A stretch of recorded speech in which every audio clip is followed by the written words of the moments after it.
moment of silence for him. Thank you very much.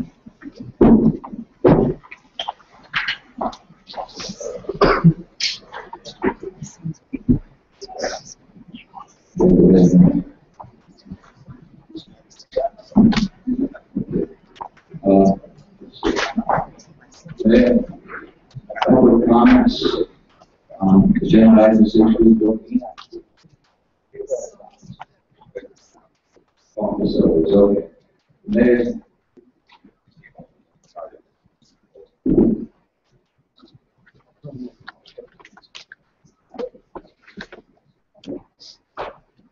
Good evening. Thank you for should I say hospitality this evening? But I know we've put this off for a while, so we should come here this evening and just give you a rundown of what has happened in the last 14 months since our merging of the maintenance departments. And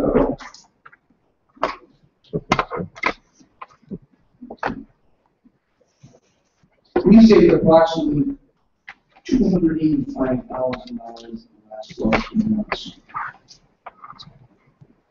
And some of the projects that were completed, the Backyard High School football field, was a cost of $10,000.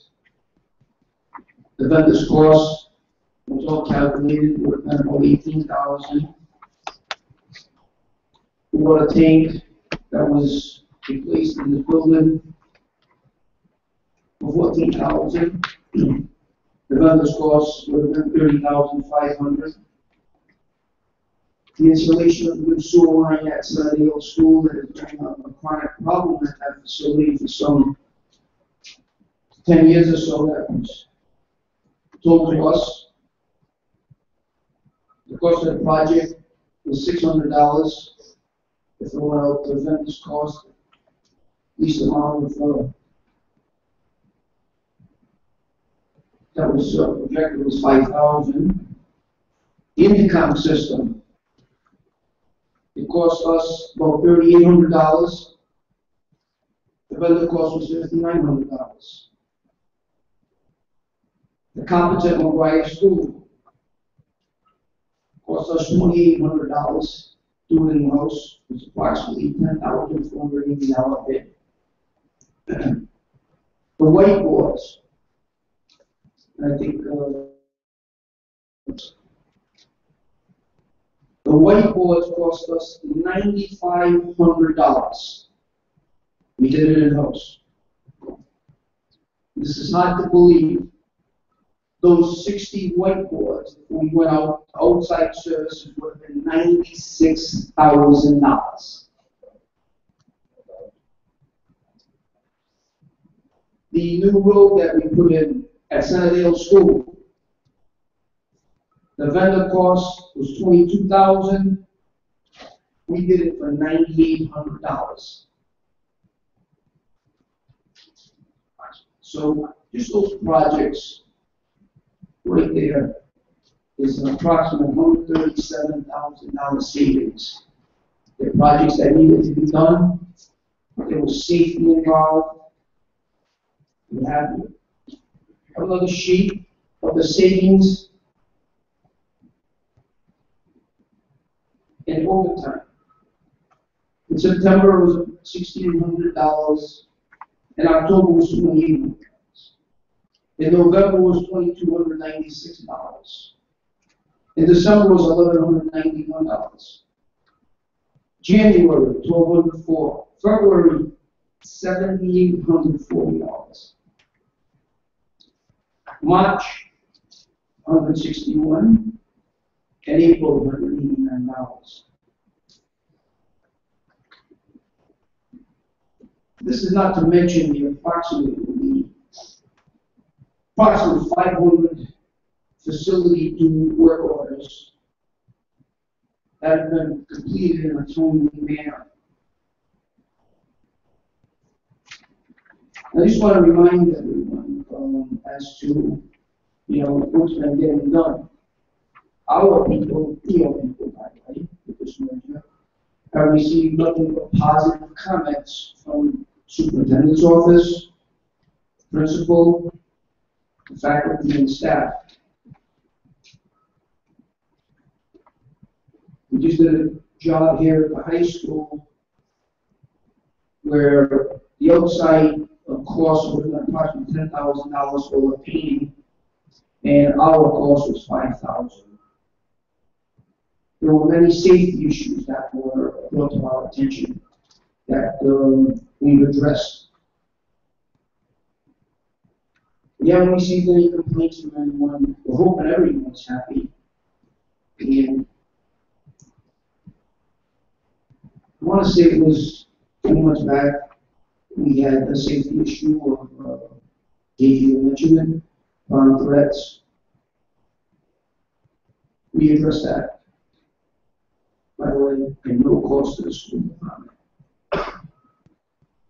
So I think what I'm trying to say here is that when I came to the school committee a couple of years ago and asked that we put this together, that I had promised you that it would work. And I promised you that the requests for services would be done in a timely manner, and that we could save a lot of money. And I think what's happening now is all of the departments with the support services seem to be really working together, whether it be the police department, the fire department, the DPW, the school department, or the municipal government of this town. It's working. And I will only apologize to you that it took me a little longer to be here just to give you an update. I know it was a tough decision. I promise you we will save a considerable amount of money. We're going to continue to do this daily. And if there are any questions, I can answer them. If there's any ideas, you pass them on to the superintendent's office. You can pass them on to Jim Fioroli. I think it's working out great with the Jim and the secretary in the office, Lori. And all of the requests come into the office. Those are prioritized daily.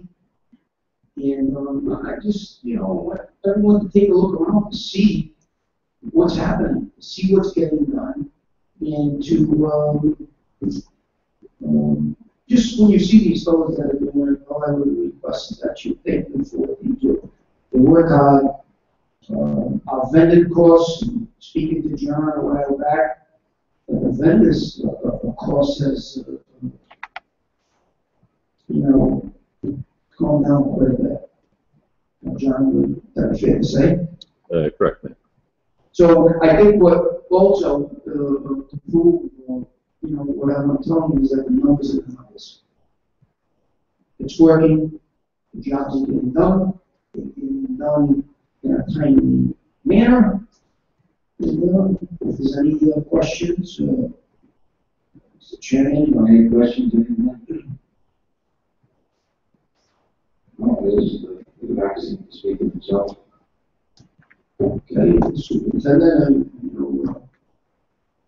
I really respect the superintendent. We work along together briefly.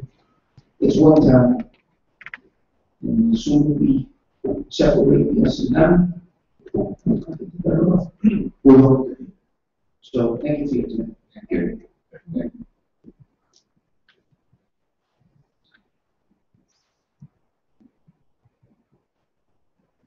Mike Sloan.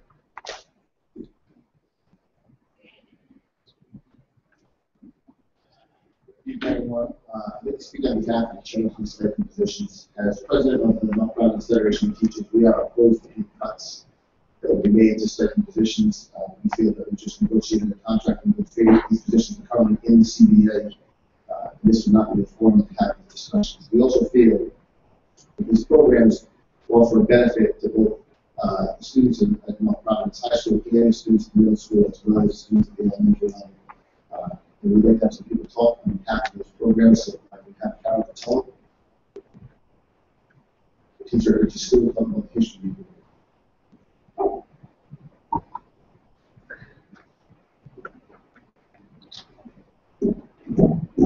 Good evening. The elimination of the History Day program at the middle school would be a disservice to the North Providence students. My students develop a sense of school pride through this program. North Providence has over 12 years of success with this program. Each and every year, students have presented exhibits and performances at Providence College. They come to school at 7:30 in the morning and work on their projects, and some days at 4 in the afternoon. We've also met on Saturdays to coordinate the completion of these projects. It also engages our parents in the community. Parents have actively engaged in what topic it is for the year and what each individual team is responsible for. Many of the parents accompany me at Providence College to share their child's enthusiasm for this program. Through History Day, students work on the skills such as cooperation, writing, research, and presentations. This directly aligns to the North Providence mission statement and core values and beliefs. As educators, we talk about transitioning our 8th grade students to high school. History Day is a perfect way to begin this transition. My middle school students tend to feed right into the History Day project at the high school. By eliminating the middle school component, you are hurting the high school component. That is a natural linkage between the two. It makes no sense to do that. This year, our newest feature is going to be to tie into the Common Core, at which we are focusing on academic vocabulary instruction as a school. This program will reinforce the work that we are doing in the classroom. We do not offer our students enough after-school programs or enrichment activities in the middle school. To do away with this middle school component of this program will lessen what little opportunities our students have. Ritchie students have placed and won awards at Rhode Island History Day. The head of the National History Day project used our exhibit as an example for students to see. Most recently, my students won the Rhode Island Social Studies Association Award and were honored in the breeze on the May 2nd, 2003 edition, and were presented to you at your school committee meeting. Finally, as a teacher, I have always seen it as my job to provide the best possible opportunities and experience for all of my students. By eliminating this program at the middle level, as a school board, you are not doing the same for all of our students. Thank you. Yes. How long have you been doing this? I've been doing it for 12 years and I've taken a team every year. Really passion. I am. I get Dunkin' Donuts with my students and their parents. I'm always with them. We get Michael's crafts, my materials for our project, money out of my own pocket. When they won that award, I went to World Trophy and presented them in front of you. I gave them their projects from the back here. I have 2 students who their siblings won for the 9/11 memorial that they did. I have them this year. Day 1, they asked me when History Day is done. You guys transitions right into the high school. When I go to Rhode Island, when I go to History Day at Providence College, I see kids that I had. Now with Mr. Paone, continuing through. Thank you very much. Thank you, Mr. Wilson. That's next question. Sure.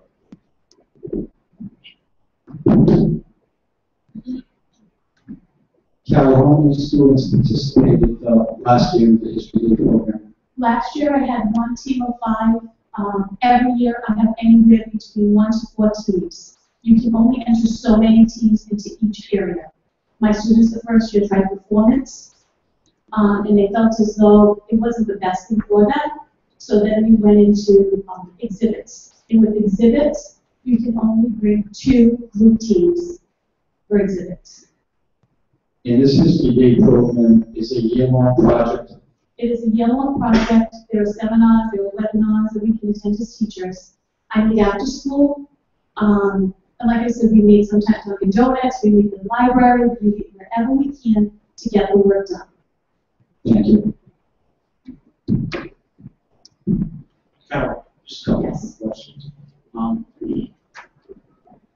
It's my understanding that there hasn't been any recruiting done this year because of the discussion that's going on as far as if the program is going to be cut or not. Well, I already know that I will already have a team because I have those students and their siblings that are already presented. Okay. And how about what we're doing? And I'm not asking you to answer that. And by the way, we do have contractual obligations that we all did negotiate in good faith. And my suggestion would be, because there's concern and whatever, I think it's the students and the teachers involved deserve the benefit of the doubt to at least come back to us in 30 days and say, okay, we've been able to recruit X amount of kids. I'm not going to not mind, that's not fair. Yeah. And possibly a plan to say what they're going to do with the school, you know, and just move forward. I don't see the urgency to all of a sudden take this out of the contract that was just negotiated, number one. And number two, let's see how this goes. Maybe this was a good thing to let fire with everybody. To really bring this to the next level. It's been very successful in the past. I think it needs to continue. And let's just see what happens. If you go back to this in 30 days, if everyone is agreeable to that, just to show the committee, look, this is where we're going. This is how many kids are interested. And I'm not saying 5 is not enough. I'm not saying it has to be 50. But whatever it is, and I know it's been successful. And I just think we need to move forward. And I'll put that in the form of a motion. Second. Motion. Second. All those in favor? Aye. Discussion?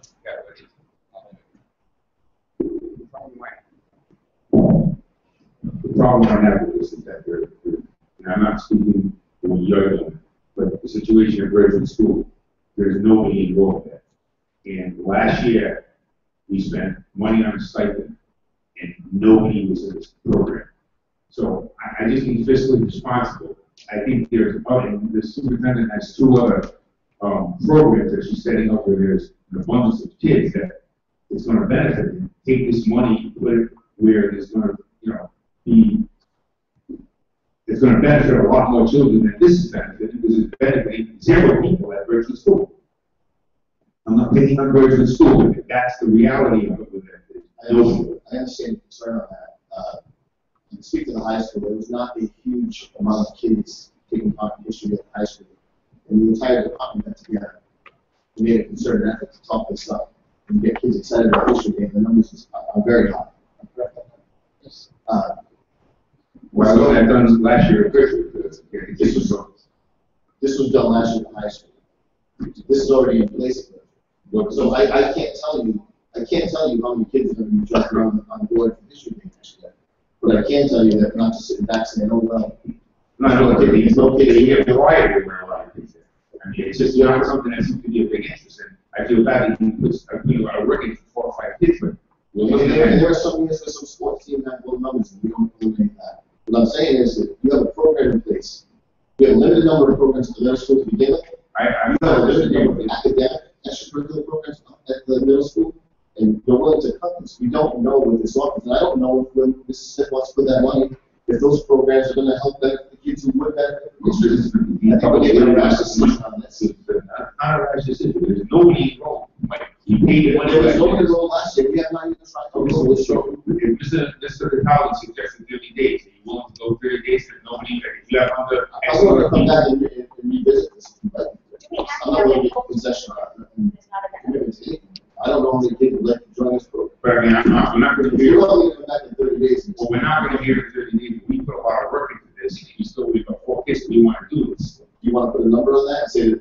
Because I'm not going to put a number on that. You're going to tell 4 kids you're not ready for this program.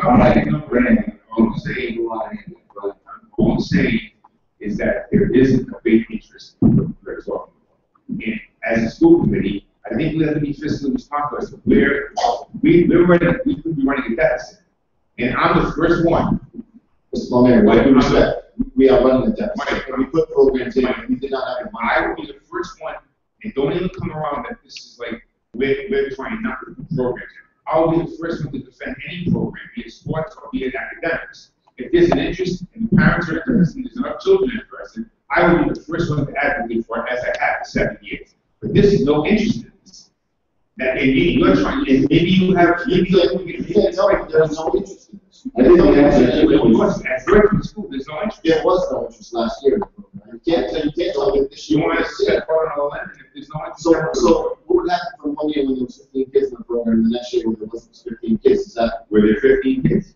not last The year before? year? No. Steve, How many kids were there? How many Last kids year were was there? zero. The year before? I don't know. Okay, I think we have to differentiate something, okay?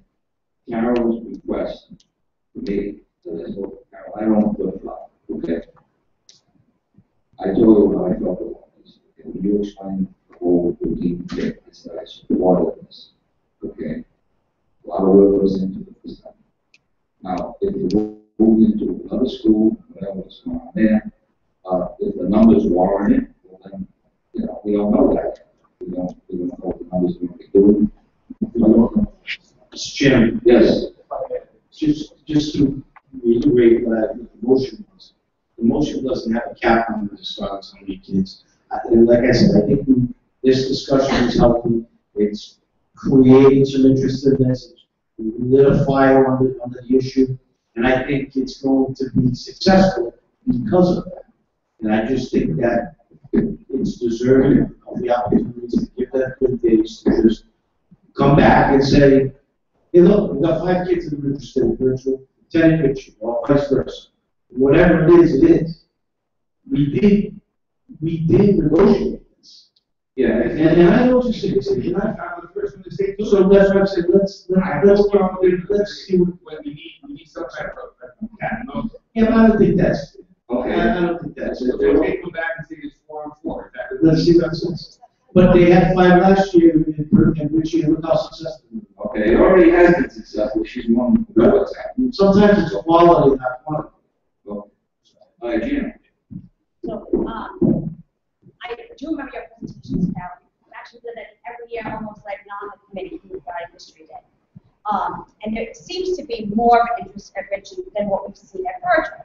Now, for fairness, I understand Mr. Conway's point. So, if there is 0 kids enrolled, somebody receives money for that. To be fiscally responsible, it's unfair to receive funds when you're not servicing the students. Where in the Richie situation, there were funds spent on the site, but there were students involved. We received a presentation. There was an ongoing activity.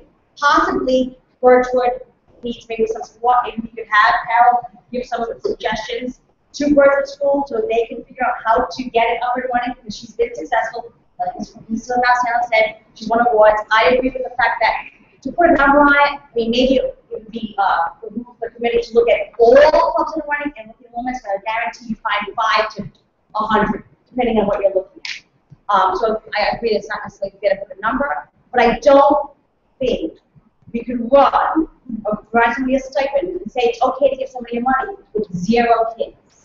And I'm talking about the fact that if you eliminate this, you eliminate the program at the middle school, which means you're not giving the children an opportunity. That runs. I mean, I say as long as there are students involved, I'm fine with that. We've seen the work, we've gotten the presentation, we know that there's this investment. But honestly, I don't think it's fair to Carol to be doing all this work and having the students putting in the effort, and then if another school gets the second and there's not an effort, and because there's nobody else interest. Not because of the person, but because of the lack of interest. I mean, it doesn't make sense. Yeah, I understand. You're talking about cutting the program. With no people in it. I'm just saying, I don't think it should be done. It's not a wash. I understand that. I can't tell you, I don't have the crystal ball. I can't tell you how many kids want to sign up. But Mr. Patel gets to the point. Let's give it the 30 days. If there's an active enrollment, then we can. Okay, Mr. Andrews. If I may, Ms. Catone came in front of us and she spoke for Ritchie School. Why isn't the person who directs the History Day at Birchwood School here telling us the numbers that that person has? Instead of, I don't know, if I may finish. The answer to the question was, I don't know how many were there the year before. I don't know. I don't know. And I don't think that's fair to drop the I don't know on us when it could have been 0 the year before. Could have been 0 the year before that also. And that's unfair to us. And as you said, I don't know the answer to that, and the answer might not have been 0 or the year before that. I'm almost sure it was not 0 the year before and the year before that. However, the person was not here for whatever reason that may be. We were going to have another person speak, one person speak on behalf of History Day. And that kind of moved around. So Carol became the spokesperson. We're going to have people speak about the yearbook. I don't have everything. Understood. I understand that, and I'm not asking for every editor of the yearbook to be here. This is a History Day in 2 schools. She obviously, Carol obviously spoke highly of her students and her passion at her school. I would just like to have this program in her school, and I would like to have the same for the school at Berkshire before any decision is made. We'll have to look at that 30 days possible. That sounds fair. You okay? Ms. Diana? It appears that the History Day program at Dr. Ritchie's school has been successful over the years. And I don't know, maybe in the last year or two, it's taken a hit at Berkshire. It seems to be a very worthwhile extracurricular activity that doesn't end at the middle school program, but continues on to the social studies program at North Providence High School. So in that respect, it seems as though it's something that should be kept. Going back to what Mr. Cataldi said, come back in 30 days with some numbers, and then we'll take a look at it. And I'm sure it will probably be a successful number. Now, usually, Carol, when these students enroll, is it within the first month of school, 2 months, or is it ongoing? Usually by November, we have our full teams. I mean, it could be done earlier. Like I said, I already know I have siblings who've done it in the past. Have you already started recruiting, or is it on hold? I have not started, but they came to me because their mom, who was at Providence College with me, said, we're not cutting this program, are we? My son wants to do it, just like my older son did. I imagine if at one school they had 15 enrolled, and at the other school they didn't have any enrollment, then there would be no need for History Day at that school because there was no one enrolled, there were no participants. But I don't think that would happen now if we know that we no longer continue the History Day at that particular school. But I would like to see the program continue. I think it's worthwhile, and I think it's good for the students of this. Absolutely. So I guess where we are, Carol, is my consensus, I think, the rest of the committee,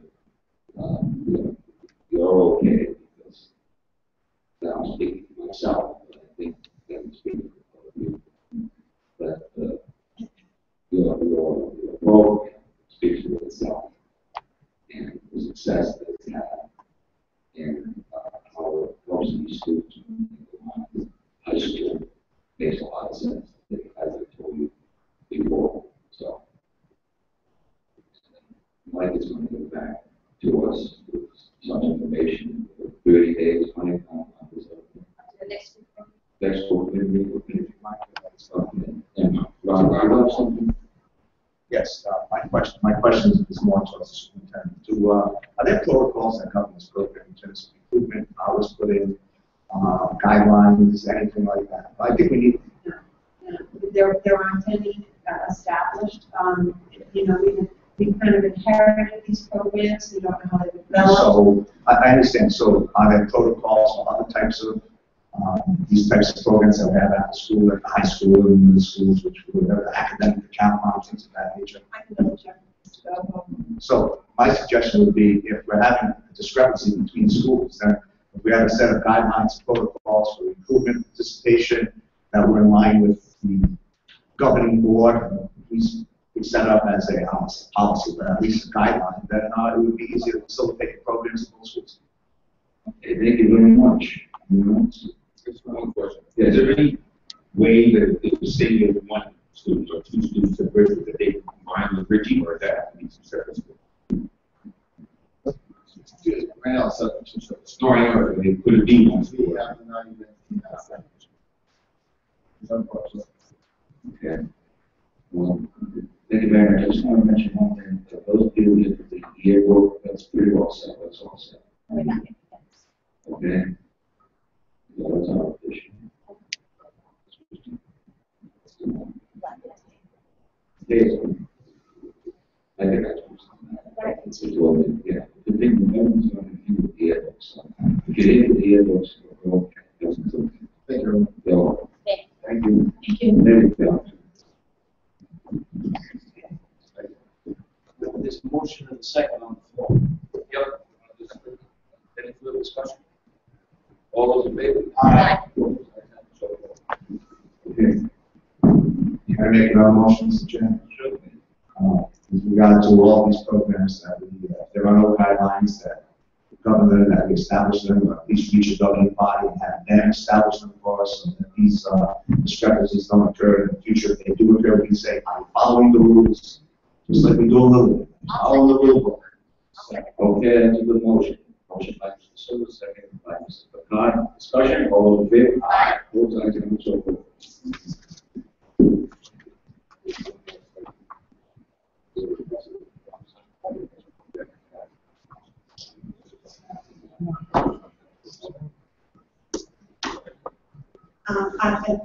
Just for the committee's information, when we get to the section on voting, I do want to talk about additional stipends that we'd like to add to programs that are very popular in our school district.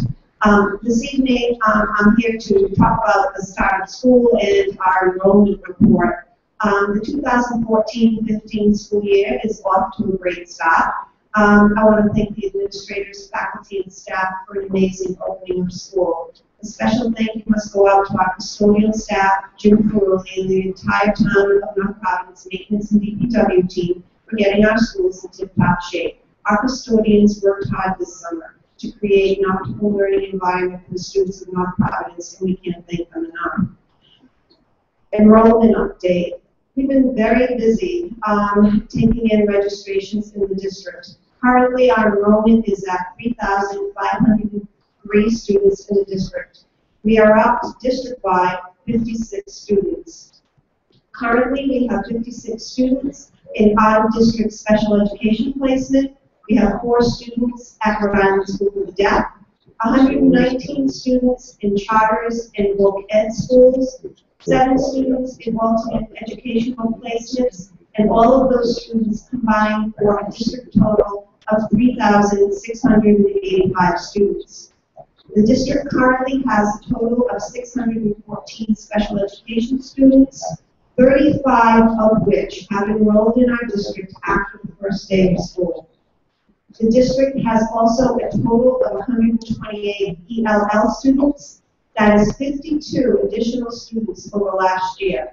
This summer alone, we have screened 55 new students for ELL services, and 35 of those students have qualified for ELL support. This summer, the district has processed over 450 new enrollments, and we continue to enroll students daily.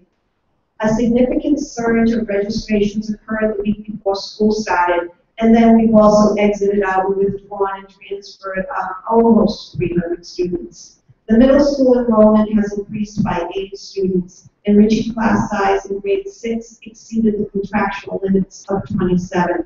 Classes are now running at 31 and 32. Later this evening, I am requesting to add a 6th grade teacher to reduce class sizes at this school. In addition, we have overages in 11 out of our 72 elementary classes, exceeding by 1 or 2 students, with most of those overages occurring at McGuire School and Stephen only. The increased enrollment at Birchwood has impacted bus capacity, and we are requesting this evening to add a morning and afternoon bus run be added at Birchwood Middle School. This run has been put in place temporarily, but we need your approval to continue that run. So as you can see, enrollment's increasing, it's having an impact at our middle level, and transportation is being impacted. However, we must address this with an additional bus run and an additional teacher. So later this evening, I will be asking for your approval for those two positions. Thank you very much. I guess we're doing something, but everybody wants to come to our schools. So, excellent. I'm pleased to invite Wayne Talbot and Officer Elder Shea up to discuss the ALICE training that's been happening in our school district.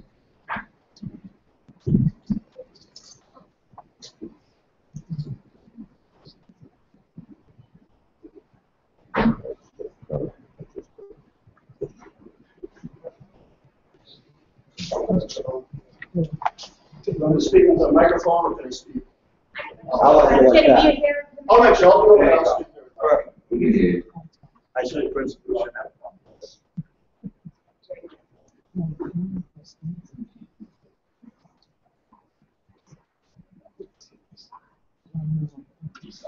Do I move these? Yeah, all right, great.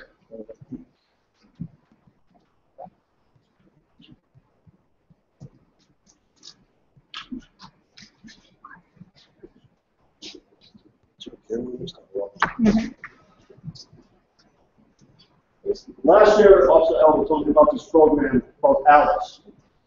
ALICE is a citizen's response to a violent intruder in a school setting, a corporation, or even a business in town. Unfortunately, we live in a society where not one educator in this country would ever imagine that they would have to do such a training to protect themselves and their prized possessions of the town, to protect the children in the school. I never went into education thinking that I would have to train my staff how to protect themselves from an active shooter. This is what this program is about, to give people information, the staff and the students, to make a smart decision besides just sitting in a corner of a room with the lights off and waiting to get killed. And we'll have a video to show exactly what we do now and how the laws have changed. ALICE is based on terms that information, organization, and proactive training are the key to surviving the active shooter. So ALICE is an acronym for Alert, Lockdown, Inform, Counter, and Evacuate. Alert. All are authorized to announce what is happening, what is the danger. There are no codes. It's not a code red, it's not a code yellow, it's not Susie John's brother's there, uninvited. Alert means you tell everyone in the building, through any means necessary, usually the PA system, what the danger is, what it is exactly, where the person is, so people can make a smart decision to keep themselves safe and the children safe. Lockdown must include barricade training. We do this. We teach the staff, and we'll be teaching the students how to barricade a classroom by using belts, ties, extension cords, chairs, tables, desks. I trained the high school this afternoon. I've trained the 2 middle schools. I've trained 2 elementary schools. Every Thursday I do a training at a different school, and it's going to go off throughout the year so everyone gets trained, including the students. Counter does not mean fight the intruder. It means disrupt the accuracy or skill set when the intruder enters a room and there's no other means of escape. Little drill that we did today, I had them barricade the door where I could actually break in, but then they disrupted my skill set in a shooting situation by throwing tennis balls at me. Now that's a little fun way of doing that experiment. We have a video up here to show you what it looks like at a high school level in particular. And evacuate. Get away from danger if possible.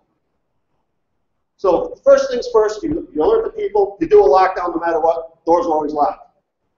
If the adults in the building realize where the intruder is, they can decide if they can leave or they have to stay in. And I'll explain that in a minute. Passive versus proactive response strategies. Out of 25 years of mass shootings, there was a national average as far as the response time for police to arrive on scene. Now that's just to arrive on scene, not even get inside the building to eliminate the threat. That's 5 to 6 minutes.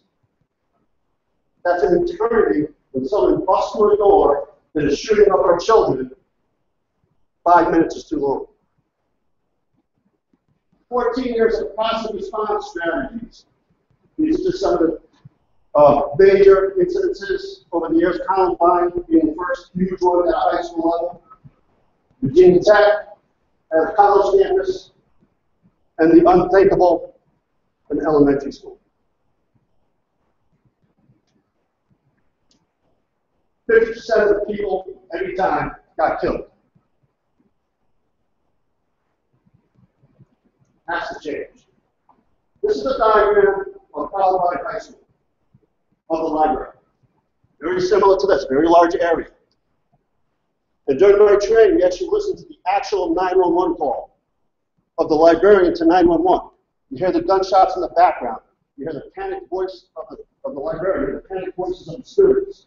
You hear the gunshots out in the hallway. They knew the shooter was up in this hallway for like 5 minutes before he entered into this library. They heard the shots. They heard the screams. They heard the alarms. They heard the smoke alarms. The building was going with smoke. And the librarian did what she was taught. Tell the kids to stay in place. Get under the tables. You'll be safe. It cost them their lives because of what happened. Most of the people did in Columbine. They ran out of the building. At the door of the library. So it's ours right there. It's right outside the building. No reason why any of those people should die. That phone call was 5 minutes. If I walk out that back door, I can be down at the green base on the road and get the time in the suit for 5 minutes. There's no way somebody should stay in the building where they know they can get out safely. So it's okay to leave after, but not before. I'm going to show this video. This is exactly what we do. Because this is what we were trained to for many, many years. And hopefully the volume will.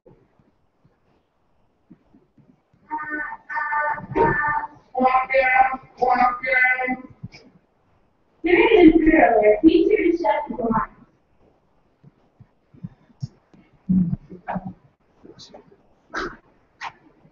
Remember to stay quiet.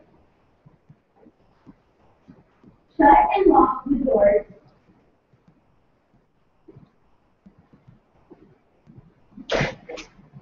Move to the wall farthest away from any windows or doors.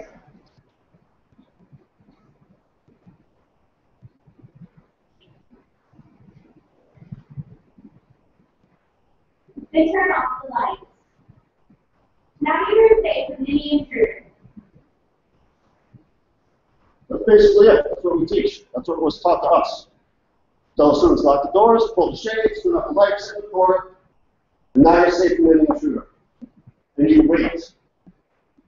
And you wait until the shooter breaks into your classroom. And you wait until you get shot.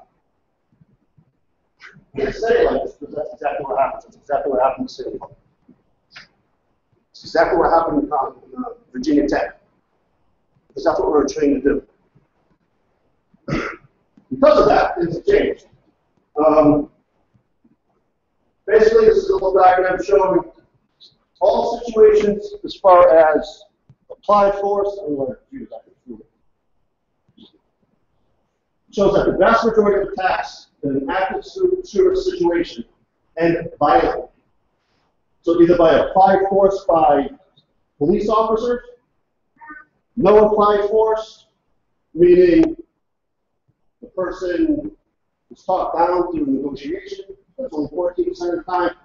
Suicide or attempted suicide by the shooter themselves, 40% of the time, or the attacker fled the scene, that's less than 1%. If a person comes into a building and wants to kill someone, they are going to kill someone. This is not a program that's going to guarantee the safety of everyone, but it will minimize the casualties. Because it gives people information and options instead of just waiting to be shot. This little diagram real quick on the left. Since 1966, those are the deaths from passive resistance. The Right-hand side, the green bar, those are the deaths by active resistance. Meaning, if you're trying to escape, if you're climbing out of a window, if you're disrupting the shooting accuracy of the intruder, the deaths greatly reduce. Just some quick organizations. Department of Homeland Security, October 2008, set up a program in response to active shooting, get out, hide out, take out. Other organizations do not have a one-size-fits-all plan like the traditional lockdown we have here at all schools throughout the country. New York Police Department, again, evacuate, hide, take action in response to active shooters. Alabama active shooters, strategic plan, the same thing. But the big one, because of the tragedy in Sandy Hook, the U.S. Department of Ed recommends, as of June 2013, it has to be the end of lockdown-only type drills at a high school or any school in the country. You have to have another form of training. Alice has been recognized as one of the top programs in the country. Some of the concerns that people could mention, well, what if there's more than one shooter? It's happening less than 2% of the time. It's only happened twice. Taliban had 2 shooters, and one other school had a shooter on the outside. Every other school, 1 shooter. So if I know the shooter's out in this hallway, I'm going out back. I don't know what's out there. I know that the shooter's over there. I'm going to take my chances outside. They could run into the shooter if they evacuate. We teach when you evacuate to bring something with you, a book bag, to disrupt the shooter if you do happen to run into the shooter. How do we account for those who left? Because when something hits the fan, and we're part of, people are just going to scatter. I'd rather try to find somebody in town because you enter a friend's house for 24 hours to find out they're alive than identify it in 5 seconds because he's dead at my feet. I don't care if they run out of the building. I know they're safe because we haven't found them in the building dead. Small children aren't capable. Of course they are. You know what a stranger looks like. They can inform an adult that they don't recognize somebody in the building. They're good at throwing things, they don't stack chairs. We do all the straight. Special ed's not addressed. Sure, it's the adults trained. Usually have a bunch of aides and folks that are adults with this are most needed. Rally point can be a secondary attack location. Usually a rally point as a large public area. When people are leaving the facility, first responders are coming in, police are coming in, firefighters are coming in. They're going to gather up the people leaving the building. Evacuating folks are getting away the police. No, they're there to help you gather everybody up. How would the police distinguish friendlies from shooters if they get the town? Well, then that's what the detectives are for. Find the bad guy afterwards. The guys that are done, no one else get hurt. First priority, make sure everyone's safe. Counter strategies are ridiculous. We teach people how to throw things. Instead of just sitting in the corner, throw a book, throw a laptop, throw a chair. In our trainings, we had a gentleman come in and active shooter with an airsoft gun, go through our barricade, he's going to shoot us. And one of the, we had the dose of things, water bottles, whatever the case was. The person had a waste paper basket. He threw the waste paper basket, and then in the guy's hand, the gun fell out. So instead of just sitting there, we teach people there are options for it. First option, lock up the room, wait for information, use your senses to hear everything. Now you have to actually make a choice. Barricade myself, evacuate, or counter. Just not wait passively. Very fortunate is this. Every elementary school, most of the classrooms, I'd say over 95% of the classrooms, have a door directly to the outside, which is fantastic. The tragedy in Sandy Hook, they didn't have those doors in those elementary schools. The middle school is the same thing. All the classrooms on the perimeter of the buildings, they have a door directly outside. Everyone can get out safely if they know exactly where the person is. The training I provide for the staff, about an hour and a half to 2 hours long.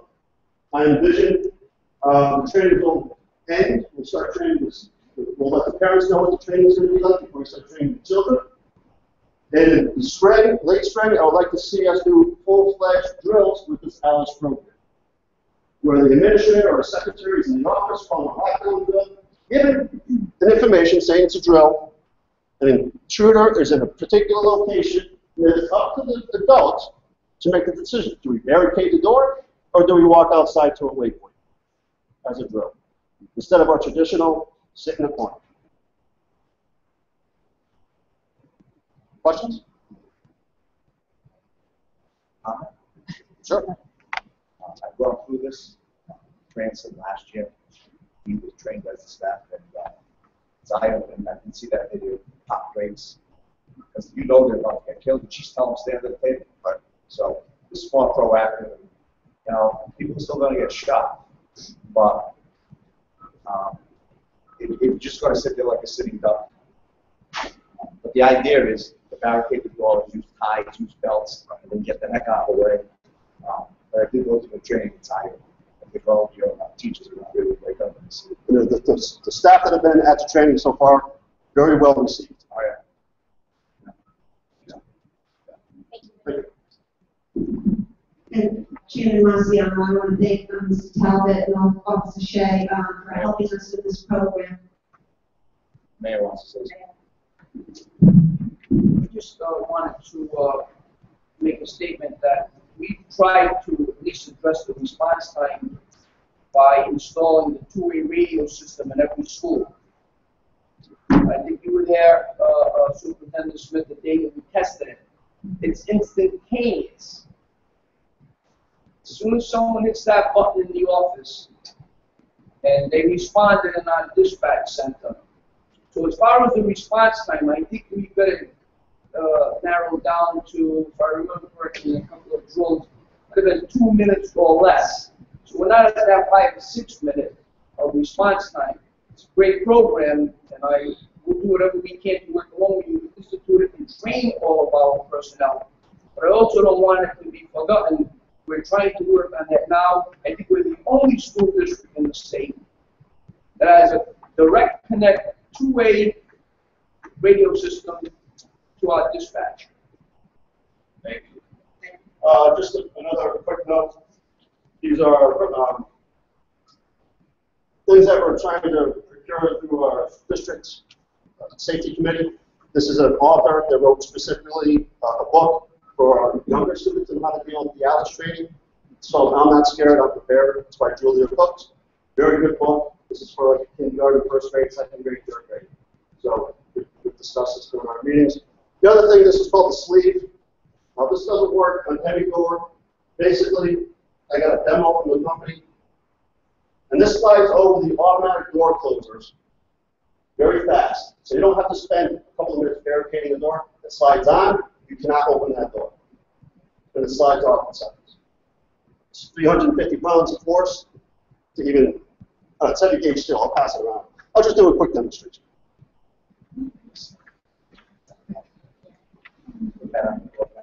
Yeah. Oh, yeah. Active shooter, quick forward. Other than lock this door, it's going to take a couple of minutes. I have this. All it takes. That door doesn't open. Off. You got to get out of a hurry. Get out of a hurry. Just different companies out there that are trying to protect everybody. I have to.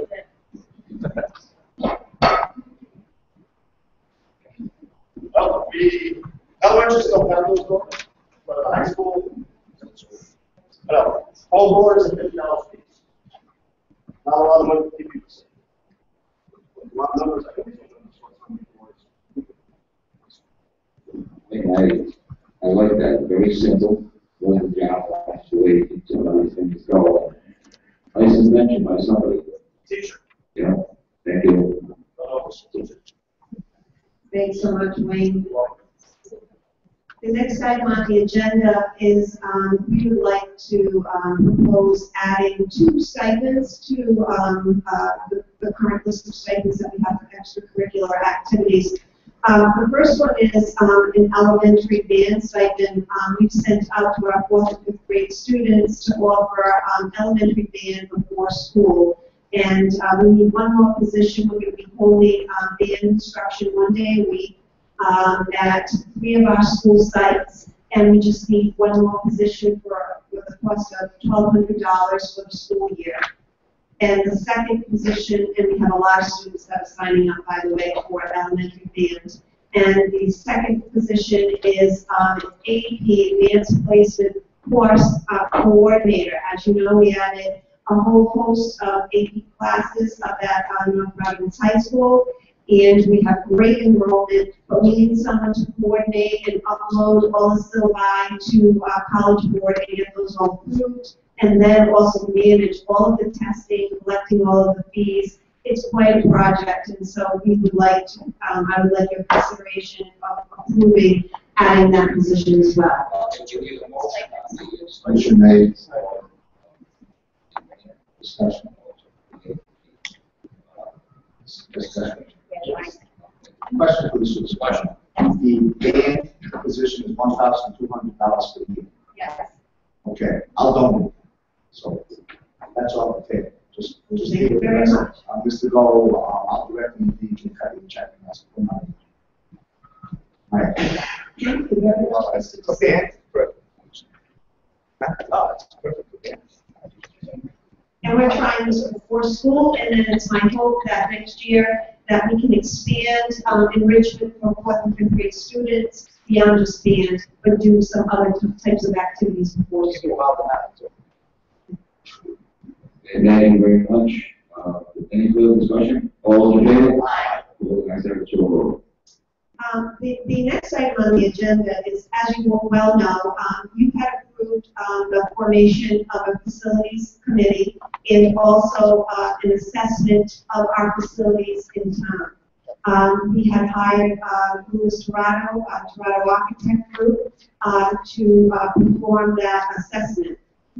We did form a committee, and Mr. McNamee is the chairman of that facilities committee. He's going to bring you up to speed on the work of that committee, and then Mr. Torado has a presentation for us this evening.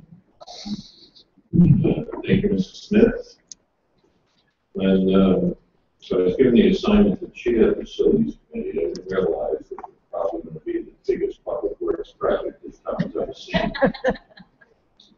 So I think we're only looking for $75 million on this big surplus. I'm not going to.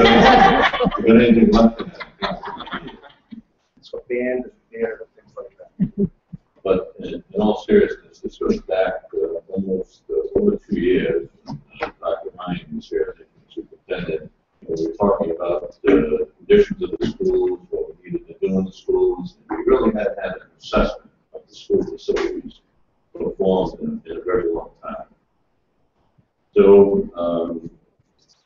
as we transitioned in terms of our superintendents, and, we finally have a permanent superintendent in place. We formed a committee to look into assessing the facilities. That committee is made up of school committee members, members of the administration, public members, and municipal representatives. From the school committee, Mr. Andriosi, Mr. Palmieri are members of this committee. On the administration, Mrs. Smith, Mr. Wright, Director of IT, Mr. Goho, Principal of the high school. Our public members, Dr. Frank Palata, William Floriani, Pat Zalinga. Both of those two gentlemen have a lot of history with the building of this, rebuilding of this high school. So it's great having them on the committee. Donna Alcazar as well as a parent, Stephen Lewis School. We have municipal representatives, John Lynch, council member, Dave Westcott, a town planner, and Jim Crowley, director of public buildings. So we had a pretty good diverse committee. And we worked pretty hard. We met, the committee had its initial meeting on October 7th. We met 7 additional times after that. And many of the elected representatives attended these meetings as well. Mr. Marciano attended a few of the meetings. Mayor Lombardi, Mayor Foster was there. Kristen Canzaro, President of Town Council, I believe was there as well. Did a few of these meetings. So we had some good input. We had, I think, some good discussion about what's going to transpire. I think everybody's probably read the newspaper about housing aid. And housing aid basically is the way that state funds capital additions to school districts. And if you look, for example, in Providence, they were looking for almost $450 million for just health and safety. Pawtucket was just awarded $46 million for health and safety. What's happened is there's a moratorium on that for new construction. That moratorium is going to be lifted on May 1st. What we're trying to do is to position ourselves to be able to go to RIDE with an application, which is in the process right now, so that we'll have all the approvals that when the moratorium is lifted, we can get Board of Education approval, move forward to the taxpayers, obviously, with some vote on the bond issue to support this. But you need to know that the housing aid, basically, we have a 58% reimbursement rate. So, for an example, if we're looking at a project that's going to be about $75 million, it's going to cost this town about $30 million, which is not an insignificant number, but it's still a significant amount of improvements to our schools for less money than we would have to allocate. So I think it's important for us to continue this process and move it forward. RIDE has basically stage 1 and stage 2 applications. Stage 1 application is the one we've already been through at this point in time. That stage 1 is a building assessment. So we went out, we submitted an RFP, we hired Toronto architects. We have with us tonight Louis Toronto, Brian O'Connell from that firm. We're going to do a presentation on where the committee has wound up at this point in time. So when they did that assessment, we then reviewed that in the stage 2 application, which requires a meeting with RIDE to talk about where we want to go from there. It brings in what we would say would be the educational plan for the district. And initially, we were looking at trying to do one middle school, consolidating the middle schools, and looking at building some new, renovating some of those schools for elementary schools. Well, when everything was said and done, and Louis put some numbers to that number was well over $125 million. First of all, it was certainly much higher than this that we could afford in North Providence. And it was more than RIDE was willing to commit in terms of housing aid. So we went back and forth. We had, I would have to say, probably about 15 or 20 iterations, different options. And we met with RIDE a number of times. Now, because RIDE is a significant partner that's contributing, the state contributing almost 60% of the total, we have to work with them. And that's one of the things that the group does very well in terms of coordination with RIDE. And it was clear at the meetings that there was not an appetite for that larger number. I got the feeling that they were looking at approving somewhere in the neighborhood of $300 million worth of projects, so that $125 million in North Providence with all the other districts coming to the table was not going to work. So we were able to kind of talk with RIDE and figure out what number they would be willing to fund us at. So I think we're somewhere in that $75 to $80 million range. So tonight, what we're doing is providing just an information meeting on what the committee has gone through, and really the number of iterations and where we've started from, where we're at right now. They did an excellent job. I give them credit for sticking with this project. You have to realize that this town, there's not a lot of land. In fact, there's no land to build new schools. The largest landowner in this town are the school departments. we decided at that point in time, what we need to do is we need to use the land we have now and to look at building on those particular parcels. So at this point, yes. For the edification of the people that are here and they were not here, there was a lot of stuff that was going on a few months ago pertaining to hearings, lack of hearings, and it's the only people that obviously this has to go through a process. It's got to go through the school committee, town council, and of course the taxpayers and the ultimate say. Is that correct, Jim? Yeah, I mean, the timeline is that we're providing an informational presentation to both the school committee and the town council, the town council at their next meeting, which is October 7th. At which point we're going to basically then look to have both the school committee and the town council approve the plan, which obviously may change, may be tweaked as we go through the process, because we still have to, RIDE still has to go through and critique the numbers, they have to look at the options, and it has to be submitted to the Board of Education for approval.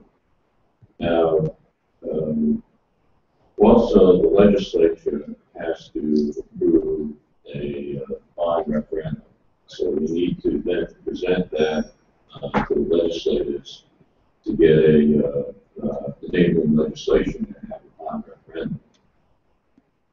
The only thing that's an issue here is time. So if you look back on the wireless classroom initiative that RIDE passed, the $22 million bond issue for wireless classrooms, they passed that maybe 2.5, 3 years ago. As soon as that bill was passed, we wound up starting to spend money. And it was a good thing we did, because at that point in time, we still haven't got paid on some of the monies that we had put forth already in the second phase. And everybody is going to be looking for their bite of the apple at this point in time. So we want to make sure that we're there at the table. So the timeline is pretty tight. We want to be able to give opportunities not only for the members of the school committee, the town council, the general public. We will be having forums on the plan itself over the winter months, so that comes May, when the moratorium is lifted, we're going to be in a position that we could move fairly quickly. Ideally, we would like to, the moratorium expires on May 1st of 2015. We've already had discussions with RIDE, who said they will approve the stage 2 application and get it subject to approval. And then once the moratorium is lifted, we're hoping that that will be the case. We will be able to submit that to the Board of Education for approval. We can't really go to the legislature until we have Board of Education approval as well. And then obviously we're hoping that we can go to the taxpayers sometime in June of 2015. Thank you very much, John. Great job as usual. So, a quick question. RIDE, who actually approves? Is it a bureaucratic process, or they actually have surveyors and engineers and architects and those kinds of people? Well, they have a school construction group that's made up of architects. They're professionals. Professionals that will go through the process and deal with these guys to make sure that they're in agreement and they're in a position where they can support that application with the Department of Ed. And I think so far we're in pretty good shape as we go forward. But they're going to do their due diligence over the next few months as well during this process. So at this point, I'd like to turn it over to Louis Dorado and Brian O'Connell to go through their presentation.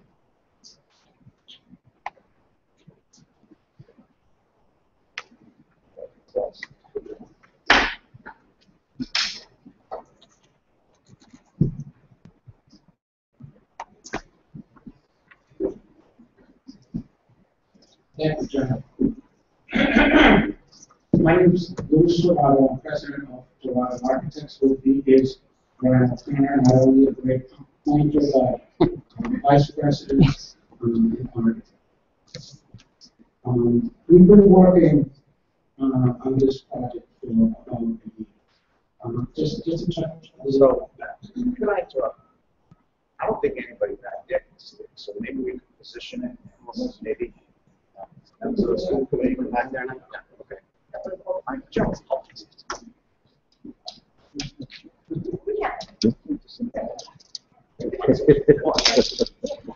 In the head, see me.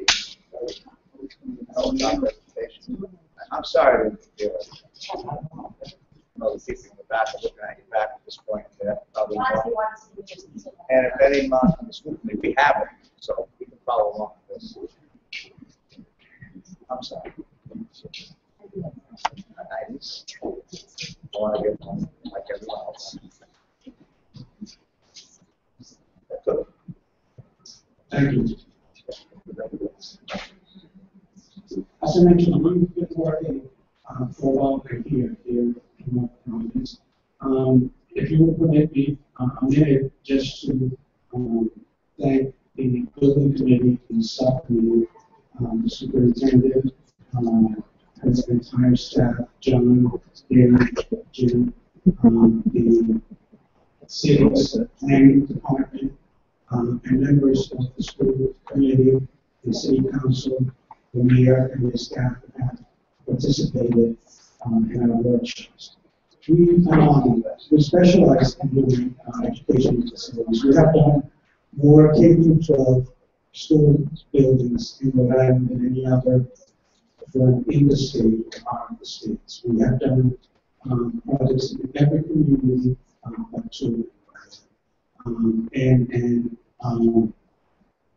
I have seen the most wonderful cooperation, insight that I've seen in the other communities in the state. So I think it's important that the citizens of the province know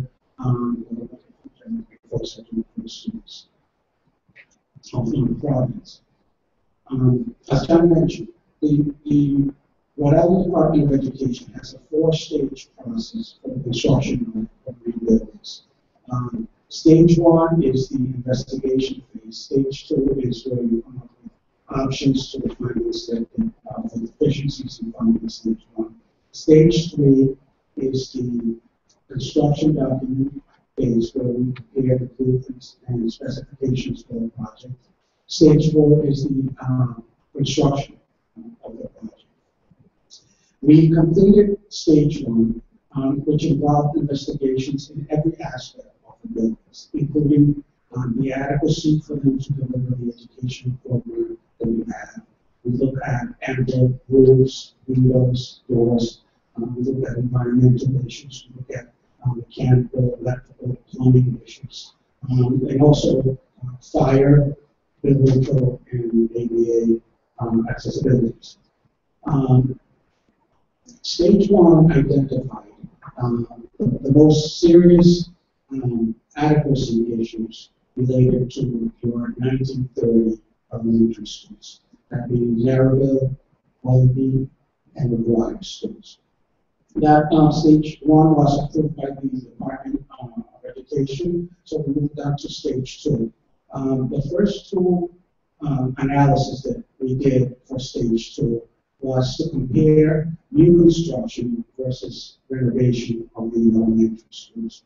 And it was found that new construction was less expensive than trying to renovate the existing elementary schools, mainly the 1930 buildings. The Department of Ed requires you to have an exhaustive investigation phase. We actually went and looked at over 18 options of how best to address the adequacy issues.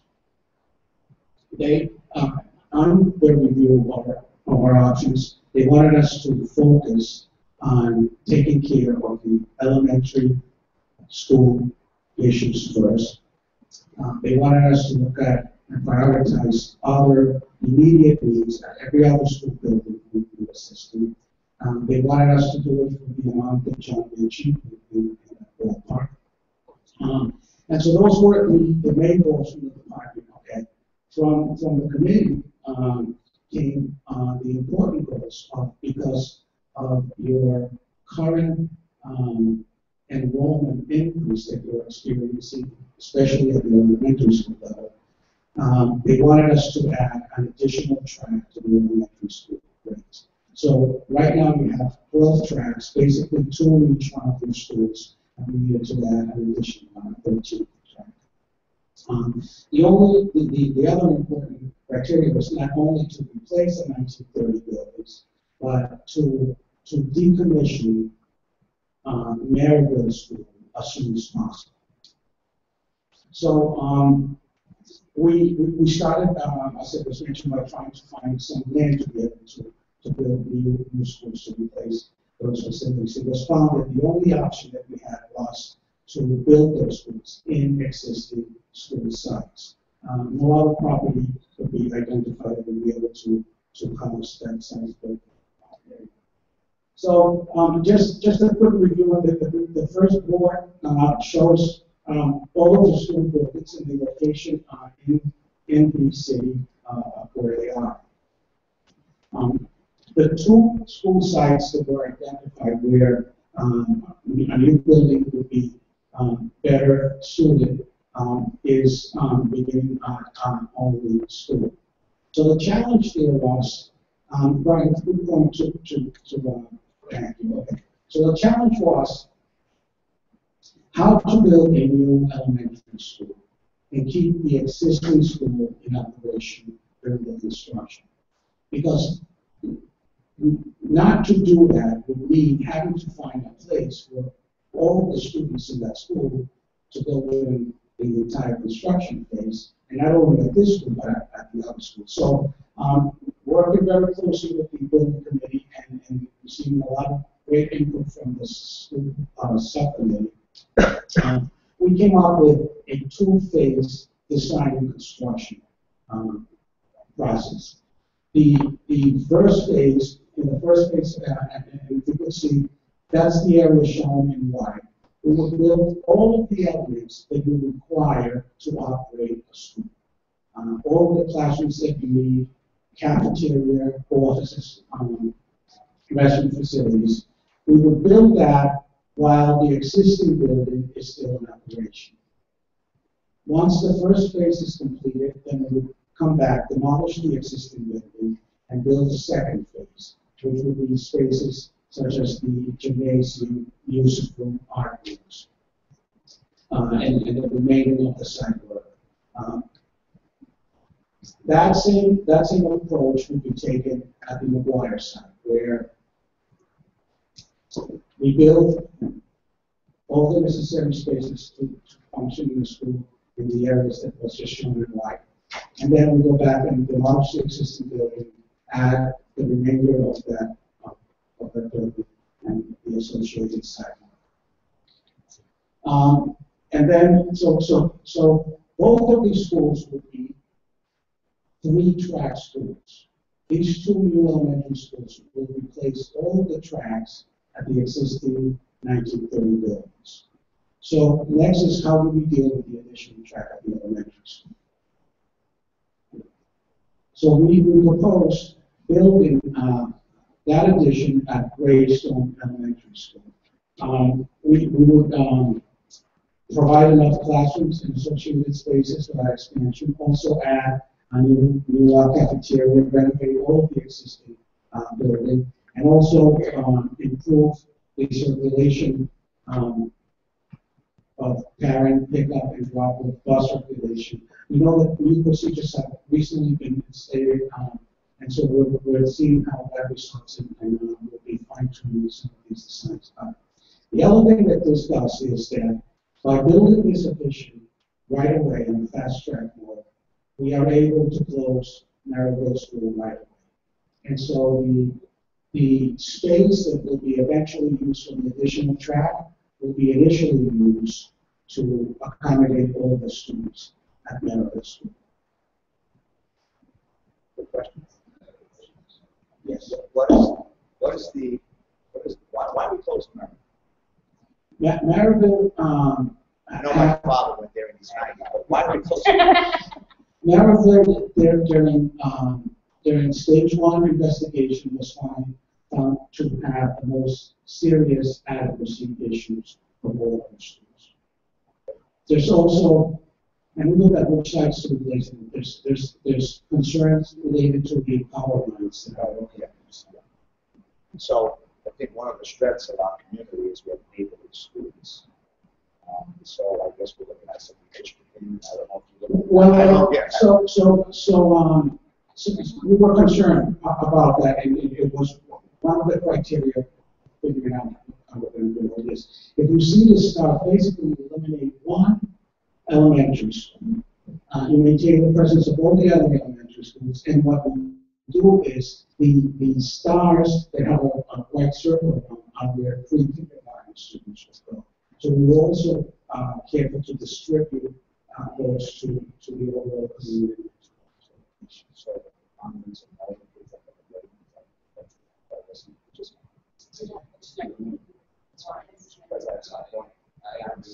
get to this.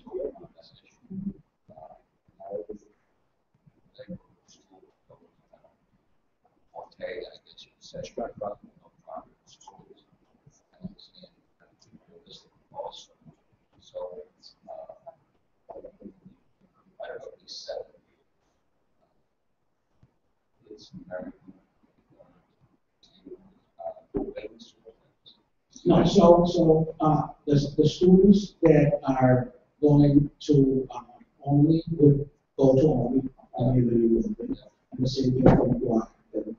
The students that go to Saturday, to Greystone, and Wayland will go to those six schools. And Maryville would be different. It would be so.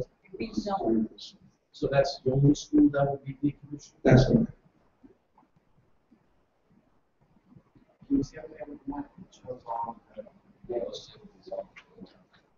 So why not rebuild new buildings for that side of town?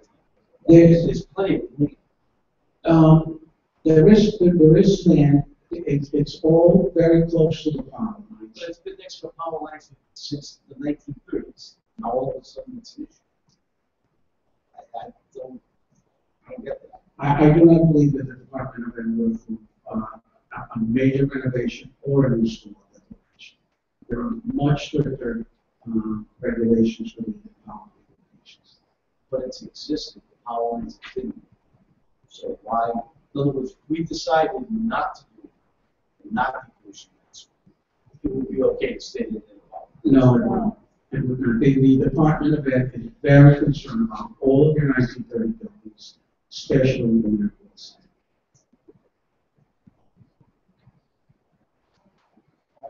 So, in the overall project cost of $75 million, $12 million of that is dedicated to immediate needs in every one of the other schools, including the high school, the two middle schools, and the elementary schools. So everyone will have improved facilities. I should mention that $75 million includes all sort of costs, which include professional fees, architectural, engineering costs, survey, commissioning, furniture, and so it's an overall project cost. Just to highlight the schedule for this.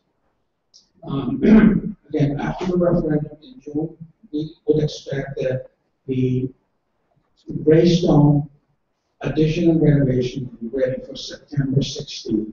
That allows you to close Maryville in June of that year.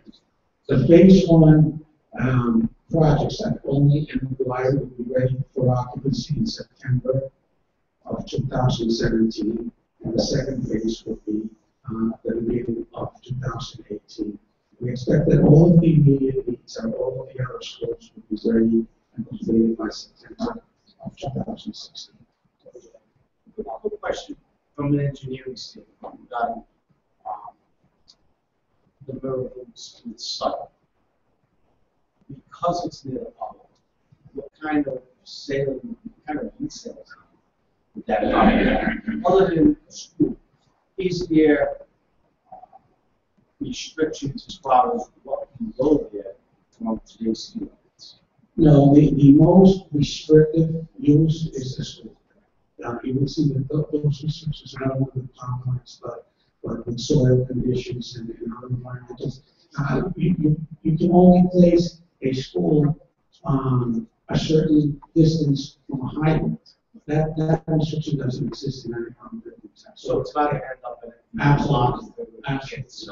It's a very useful problem. It's a very useful problem. So how are we mitigating in terms of congestion? Why is it in the middle of the neighborhood? So even only, I don't think we can do anything too separate. But I see that the rerouting of traffic at Greystone. My concern would be why it sits in that little neighborhood. It's got an alley in the back of it, which is. Our strategy for dealing with that, which is mostly a concern as pickup. Yes. It is at drop-off time. Is to separate the bus drop-off completely from the parent and allow sufficient stacking space for the buses and for the parents, so that the two don't back up into the main streets. A lot of the parking areas for that use become playgrounds during the remainder of the day, and so we've been successful to load from different streets and completely separate those two functions. As a follow-up, we've taken into account all of these faculty and staff parking. I currently work in a school, we park on the street. And then my other concern or question is, do you have an idea on like how many, the new McGuire school would hold how many students max? It will hold 3 tracks of the elementary school. How many total students would that be?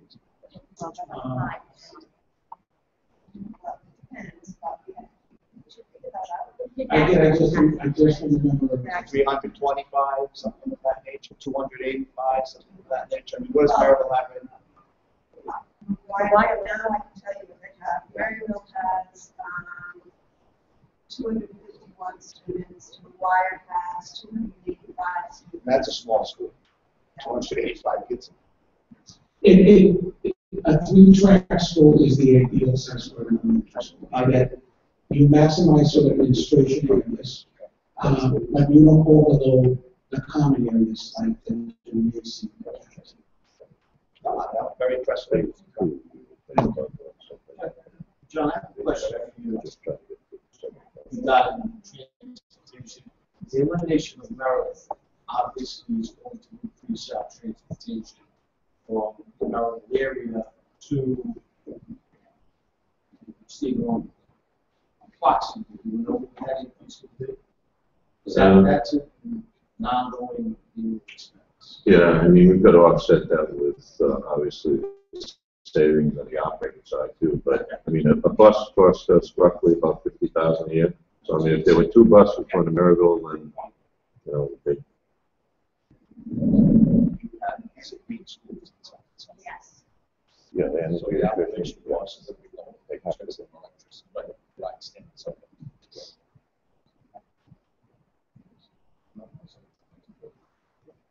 Oh, no, you're right. I'm saying the staff too. Eliminating principal and that kind of stuff. Very impressive, actually. Thank you. Well, this is just some very conceptual work. We will come back with some very exciting animations and renderings and some really good state-of-the-art design. Thank you very much. Thank Can I just say one thing? I think you should really reiterate to the people that this is not a beautification type of project. This is really a mandatory project. With the conditions of the schools. This is, you know what I'm saying? I don't want people to think that we're just going to spend $75 million. Yeah. Well, I'm just saying, whatever it is, this is like a. These are the immediate needs that our state can identify, and that the Department of Ed assists with this. Yeah. basically, Thank you. these are 300-year-old schools. Okay, John. You can see how difficult it was to get down to just this particular option. So the committee and certainly Lewis and his team did a great job in trying to get to that too. So, and I think Mrs. Picard will realize that if she talks to her father, because these are all those meetings giving us. I'd like to thank Lewis and Brian for their presentation. Thank you very much. Excellent job.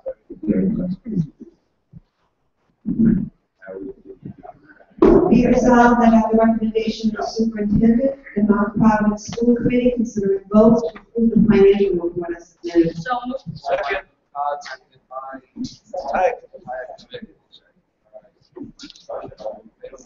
Aye. Be it resolved that at the recommendation of the superintendent, the Mount Providence School Committee consider vote to approve the homeschool request as submitted. So moved. Seconded by.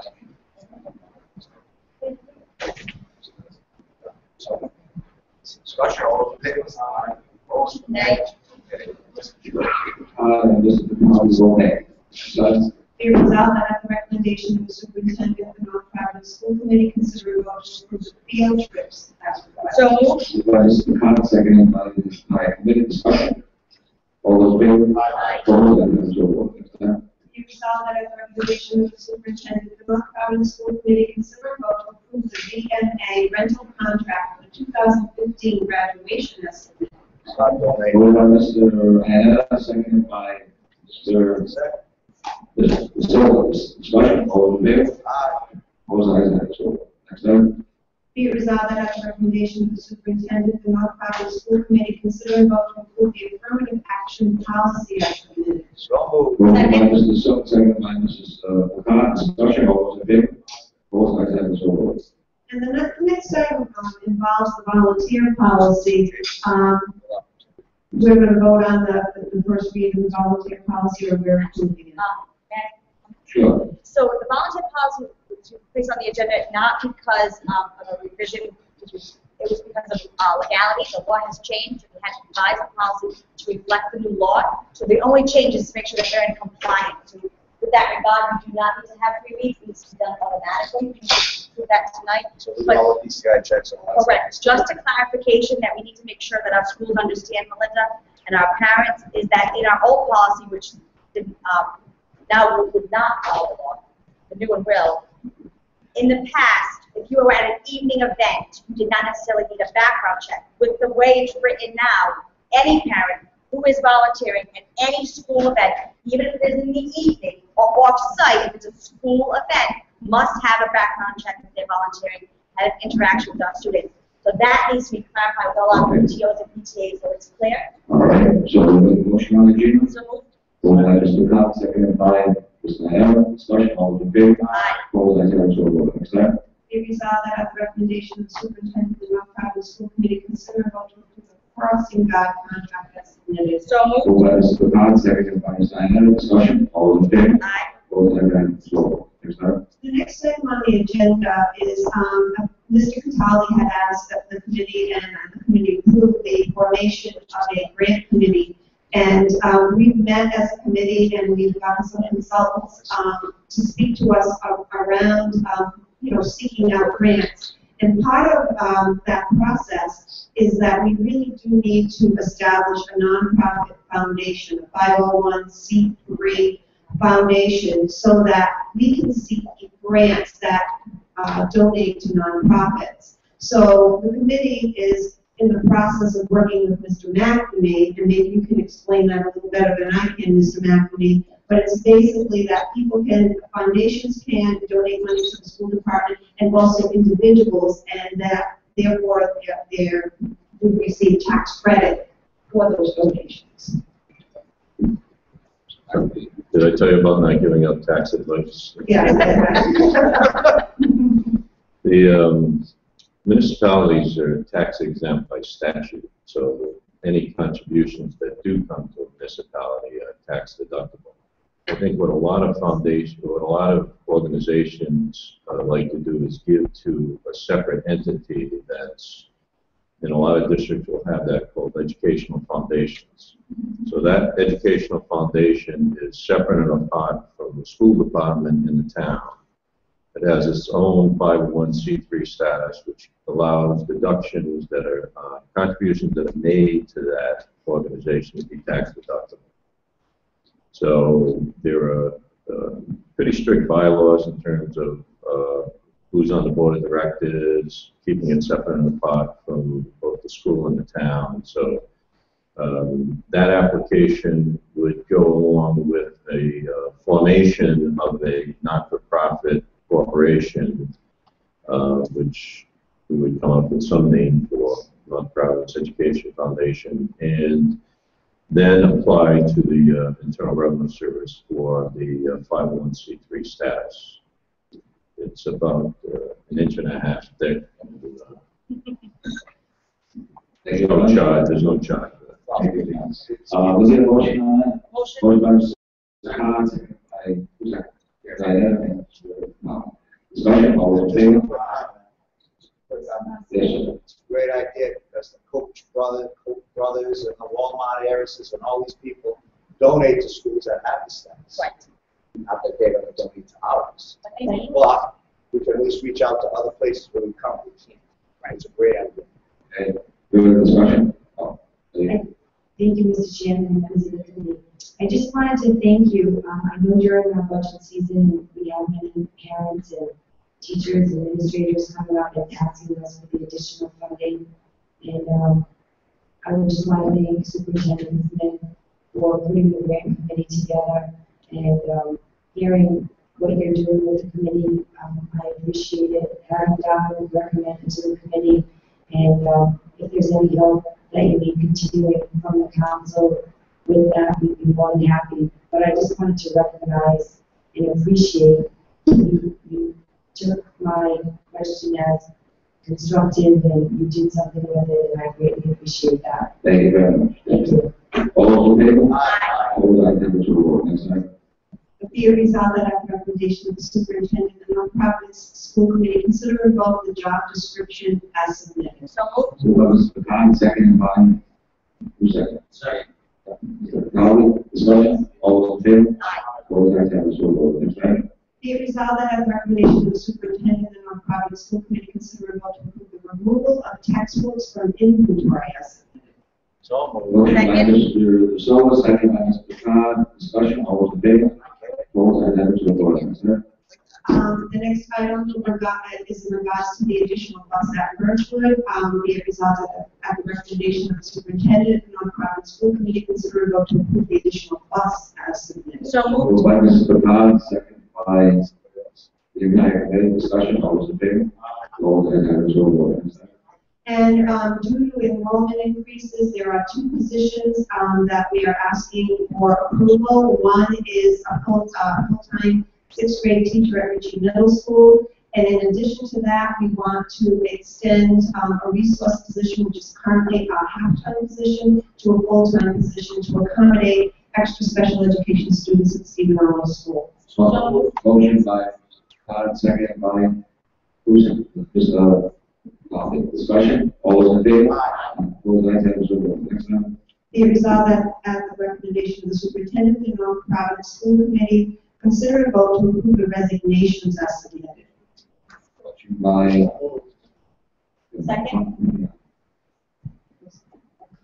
Okay, motion by Mr. Todd. Doesn't matter.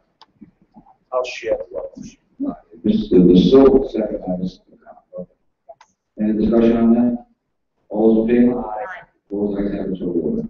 Next item. Be it resolved at the recommendation of the superintendent, the nonprofit school committee consider and vote to approve the appointments as submitted. So moved. Yeah, Second. moved by Mr. Silva, second by Mr. Todd. Discussion, all those in favor? All those items will vote. Next item.